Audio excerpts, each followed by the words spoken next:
அமேசானில் amazing offer போட்டிருக்காங்க. ஒவ்வொரு ஆஃபரும் உங்களுக்கு ஏற்ற மட்டும் இருக்கும்.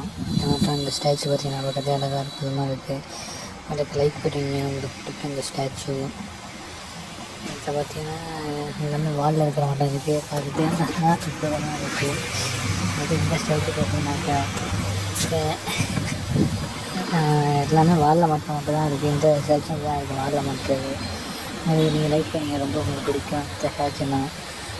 அடுத்து இந்த ஸ்டாச்சு பார்த்தீங்கன்னாக்கா ஒருத்தர் உட்காந்து போட்டு கடையிறாரு, கண்ணிகிட்டே இருந்து எடுக்கிறாரு. அடுத்து மயில் இது அவங்களுக்கு பிடிக்கும், ரொம்ப லைக் பண்ணுவீங்க. அடுத்து இந்த மயில் பார்த்தீங்கன்னா பக்கத்தில் அழகாக அற்புதமாக நீட்டாக இருக்குது, இதே நீங்கள் லைக் பண்ணுவீங்க. அடுத்து வந்து இப்போ நீங்கள் பார்க்குற பிள்ளையார், இந்த பிள்ளையார் பக்கத்தில் அழகாக அற்புதமாக இருக்குது. அதில் மெழுகு மீன்ஸ் எப்படின்னா விளக்கேற்ற மாட்டோம் இருக்குது, இதுலேயும் அப்படி தான் இருக்குது, விளக்கேற்ற மாட்டோம். அடுத்து இந்த பிள்ளையாரும் இப்படி தான் இருக்குது, விளக்கேற்ற மாட்டோம். நீங்கள் உங்களுக்கு பிடிக்கும், நீங்கள் ரொம்ப லைக் பண்ணுவீங்க. எல்லா டிஸ்கவுண்ட் லிங்க் கொடுத்தா வாங்க. தேங்க்யூ, நன்றி.